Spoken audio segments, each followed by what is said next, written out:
Fala pessoal, tudo bom? Meu nome é Rodrigo Toledo. No vídeo de hoje eu vou falar sobre o que eu ganhei e o que eu perdi ao substituir um iPhone por um Android da Samsung. Vamos nessa? Então vamos lá. Bom pessoal, então a troca na verdade foi dupla, né? Eu troquei o iPhone 15 Pro Max pelo S24 Ultra e pelo S25 Ultra. Os dois estão com a mesma configuração, tá? Então tá tudo muito parecido. Eu posso sair com os dois, usar os dois, eu estou com os mesmos aplicativos, então tá tudo muito tranquilo com relação a essa troca. Aqui, só para constar, eu fiz a troca antes de instalar o iOS 26, na verdade, foi até uma boa escolha, né, de momento, porque agora eu estou com uma versão beta aqui do iOS 26 e que está esquentando bastante, gastando bastante bateria. É uma versão de teste para desenvolvedores, então não é o momento de usar o iPhone como telefone principal, não é um telefone 100% confiável, porque a versão é muito recente e ainda está cheia de bugs, tá? Então, falando um pouco do que eu perdi, né, quando eu fui para o aparelho da Samsung, tá? Seja ele o S25 Ultra ou o S24 Ultra. Primeira coisa é aquela história, eu tinha uma facilidade maior de transferir arquivos com o AirDrop com o iPhone direto, de forma nativa, sem precisar instalar nenhum aplicativo. No Android até dá, mas eu preciso instalar algum aplicativo para fazer isso. Então, assim, primeira coisa, essa capacidade de transferir arquivos. Com relação àquela continuidade, isso não me fez a menor diferença, porque eu sempre me apoiei nos aplicativos do Google ou da Microsoft, para não ficar 100% usando somente o pacote Office, vamos chamar assim, da Apple, e ter que ficar preso na Apple para sempre. Então eu sempre usei Google, tanto até para armazenar fotos, como o Google Drive, para várias coisas eu uso o Google para poder utilizar tanto no iPhone quanto no Android. Então, tirando essa parte, sobram alguns pequenos pontos que eu vou mostrar para vocês. O primeiro, gente, principal ponto, na minha opinião, são os aplicativos para gravação de vídeos e para tirar fotos, como no caso do vídeo Blackmagic Cam, Moment, Final Cut Camera e o Kino e o LumaFusion também. Todos esses aplicativos, os que simulam as câmeras, eles não têm similares no mesmo nível no Android. E no caso do LumaFusion, tem o LumaFusion no Android, mas é uma versão tipo 2 ponto alguma coisa, enquanto aqui está na versão 5. Então, é mais um quebra-galho no Android do que uma possibilidade de uso real, principalmente quando estamos falando de vídeo com multicâmera, tá? Que é como eu costumo gravar. Eu tenho uma câmera me filmando e é essa câmera que vocês estão vendo aqui, o celular. Então, aqui nós temos uma quantidade, uma variedade e um nível de aplicativos que não existem similares no Android. Segundo ponto, para fotos, a mesma coisa. Por exemplo, aplicativos como I Love Film, o Dark, até um ProCam e o Camera Plus aqui são aplicativos super completos que não existem no Android. O Leica, por exemplo, Lux, não existe, é uma câmera que imita perfil de cor da Leica. Tá? Então, assim, gente, não tem nada parecido, infelizmente, né? Da própria Leica. Você pode até encontrar algum de uma outra marca que faça alguma coisa parecida, mas esses aplicativos realmente não existem, tá?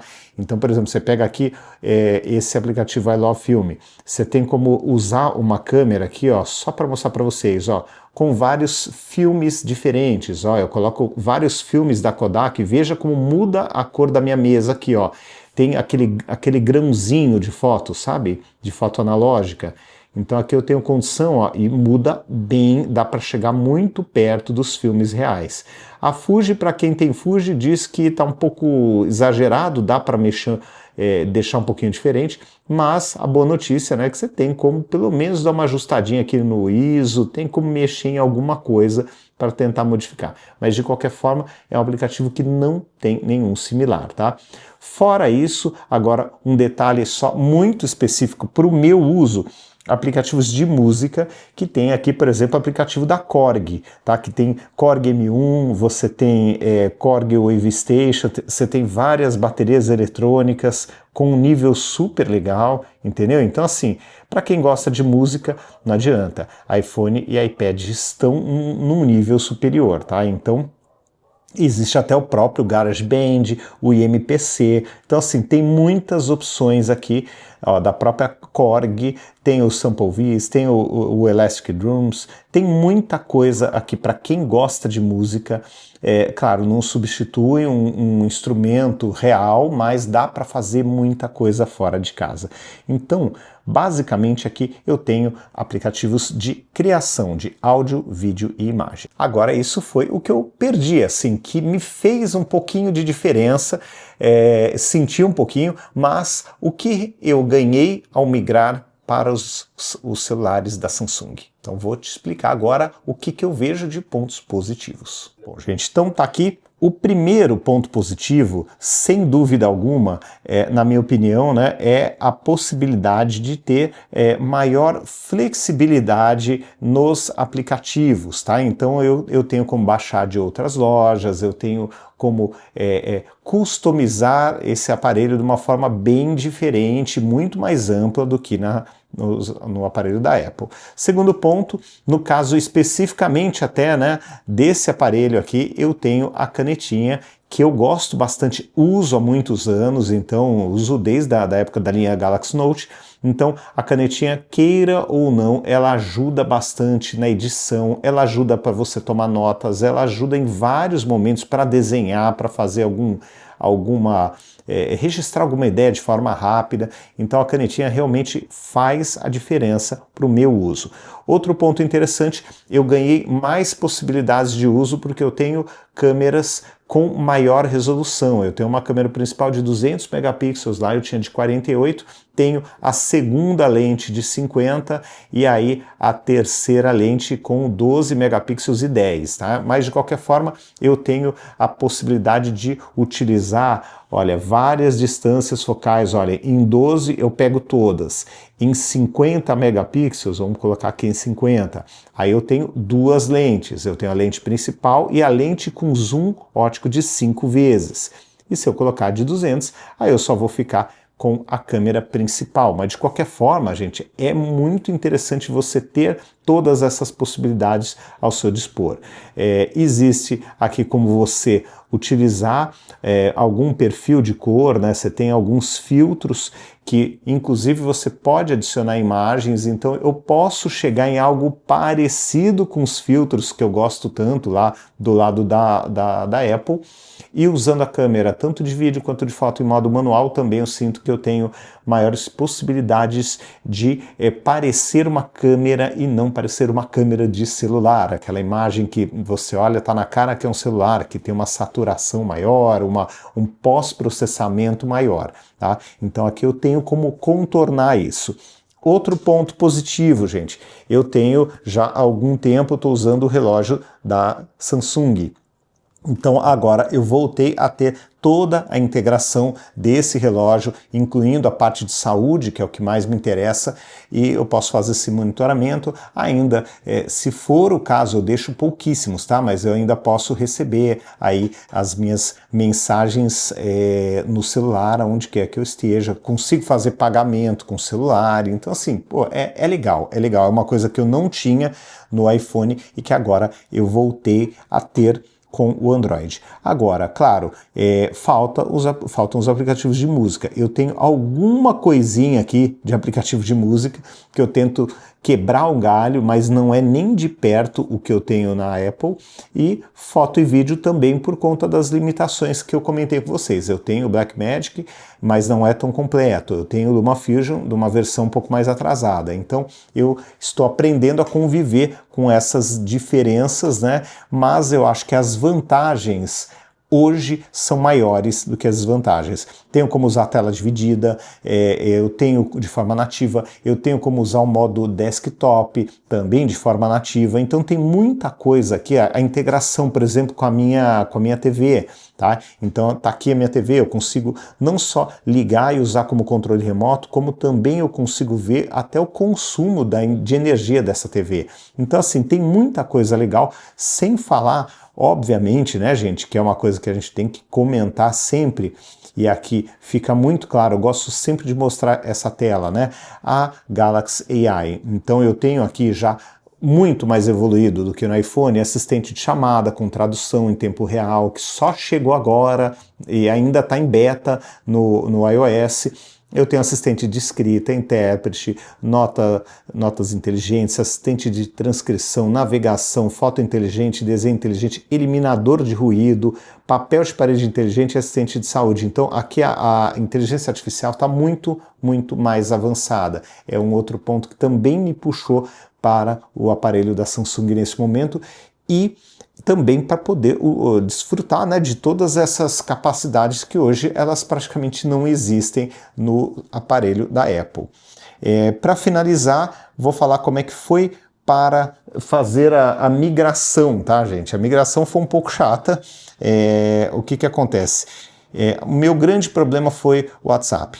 E aí, vou contar para vocês como é que eu resolvi esse problema. Bom, eu encontrei alguns vídeos na internet falando para pegar uma instalação limpa, pegar um celular Android que nunca tivesse sido usado para poder transferir com o Smart Switch, tá vendo a cola aqui, o Smart Switch, todas as informações do WhatsApp. Caso contrário, não iria funcionar. O que eu fiz? Eu desinstalei e fui na sorte. Desinstalei, tentei procurar no sistema tudo que tinha de pasta escrito o WhatsApp, deletei todas que eu encontrei e fui na sorte. Eu fui ali torcendo para dar sorte, dar certo, e deu. Realmente eu consegui fazer a transferência do meu WhatsApp inteiro sem perda nenhuma para o Android, e agora eu tenho o backup do próprio iPhone, claro, o backup desse último dia que eu fiz a transferência, e tenho ele completo no meu novo celular. A única perda, que foi um pouco sentida, né, mas enfim, tem como resgatar, foram as figurinhas. As figurinhas foram com Deus ali,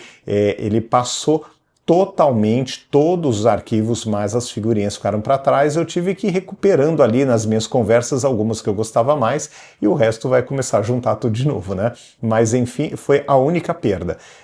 E aí, assim, em coisa de, sei lá, 1 hora, não foi tão devagar porque eu tinha bastante coisa. Acho que até deu mais, umas 2 horas, estava tudo transferido e aí eu pude deixar o WhatsApp nesse aparelho aqui da Apple como aquele modo, né, que é um espelhamento, né, é um aparelho conectado, vamos chamar, né, acho que é esse o termo que eles usam. Deixei aqui como aparelho conectado e o aparelho principal da mesma linha virou o aparelho da Samsung. Então, assim, foi interessante que agora também, se eu quiser mudar para outro Samsung, vai ficar super fácil, e a transferência agora de volta, se eu precisar no futuro, vou ter que testar para ver se ela vai fluir de uma forma limpa e tão boa quanto foi do iOS para o Android. Vamos ver se vai funcionar direitinho. Mas foi o único ponto ali que deu um pouquinho mais de trabalho. O resto, como eu sempre mantive os dois, na medida do possível, como um espelho, né, com os mesmos aplicativos, ficou tudo bem. Com relação à segurança, uma coisa que eu notei também, são 2 abordagens diferentes. Aqui no aparelho da Samsung eu deixo numa pasta segura aplicativo de banco, por exemplo. No iPhone eu não deixo numa pasta segura, eu instalo ele e deixo ele oculto, e também coloco uma camada de senha no próprio aplicativo. Então, eu gosto um pouquinho mais dessa abordagem de senha por aplicativo, tá? Porque aí eu tenho condição de colocar no YouTube Studio, no aplicativo do próprio YouTube, no aplicativo de e-mail, eu consigo colocar essa camada, e como ele faz a validação por face, pela face, né? É muito rápido, é muito fluido, você praticamente não sente o atraso, tá? E essa abordagem, para mim, é uma abordagem mais interessante do que a abordagem da pasta segura. Mas aí é gosto, tá? Mas assim, eu tô conseguindo me adaptar, não tô achando ruim, já consegui colocar o que era mais crítico nessa pasta segura e segue a vida, tá? Mas a abordagem de senha por aplicativo, que inclusive existe hoje também no Android da Motorola, eu acho que é mais interessante, é mais legal de utilizar. Mas vou ver como é que eu consigo contornar essa questão, vou ver se tem alguma forma de colocar a senha por aplicativo para ficar um pouco mais tranquilo com relação a alguns outros aplicativos que não são tão críticos quanto os aplicativos de banco, mas, por exemplo, o Instagram, o Facebook da vida, que eu nem uso mais, mas tá lá, tem algumas pessoas da família, um LinkedIn, seria interessante ter uma camada extra de senha sem colocar dentro da pasta segura, porque aí a utilização fica chata, né? Fica complicado, você tem que entrar numa pasta, colocar a digital ali para toda vez que você precisar, você tem um passo a mais, toda vez que chegar uma notificação, você precisar acessar essas redes, você precisa ter um passo a mais. Então é um ponto que eu ainda preciso ajustar, e eu diria, gente, que esse foi o ponto mais chato dessa migração. Eu ainda estou vendo como é que eu acerto isso, mas foi o que mais não foi tão agradável. Agora, comparando os dois aparelhos, gente, os dois são tops de linha, então não tem como errar, tanto de um lado quanto para o outro. É uma questão, na minha opinião, de gosto e também dessa questão. Você é um criador de conteúdo, você cria o conteúdo com o seu celular, então de repente aí, dependendo do tipo de criador de conteúdo, seria interessante ir para o iPhone. Mas hoje eu considero que estão bem próximos, não há necessidade, né? A pessoa normal não vai olhar, vai falar, isso aqui é iPhone, isso aqui não é. Gente, não vai perceber. Tem muito criador de conteúdo que faz trabalhos ótimos com aparelhos de Android das mais diversas marcas. Então não é uma coisa assim que todo mundo percebe, olha, tá melhor aqui. Para mim não é uma coisa assim que a pessoa normal no dia a dia vai reparar. Então, os dois são excelentes, você vai estar bem servido nos dois, tem que colocar na balança o que te ajuda melhor, qual que se encaixa melhor no seu dia a dia. No meu ponto de vista, eu ganhei produtividade com tela dividida, com modo desktop, com a canetinha, ganhei muita produtividade, tá? Eu achei que ele é mais interessante. A bateria está durando um pouquinho mais, os dois são, né, tem um bom tempo de uso, mas a bateria, principalmente do S24, o S25 nem se fala, mas o S24 Ultra está durando um pouquinho mais do que o iPhone 15 Pro Max. Outro ponto que eu notei, a bateria dura mais e é carregada, obviamente, muito mais rápido. Então, esse é um ponto interessante. Se precisou carregar, é muito mais...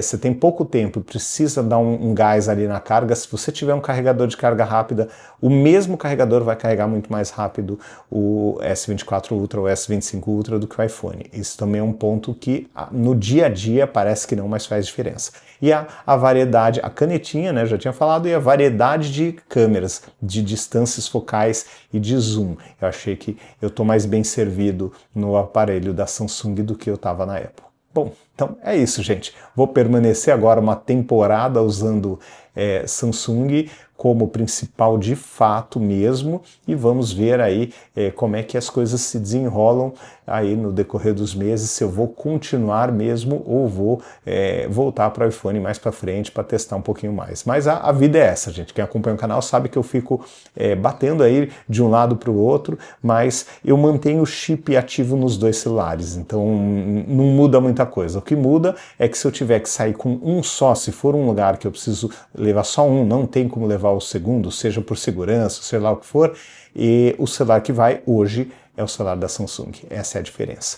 Mas em dia normal, locais seguros, tal, eu estou sempre com os dois celulares e boa. Tá bom? Então é isso. Grande abraço para vocês. Até o próximo vídeo. Tchau, tchau.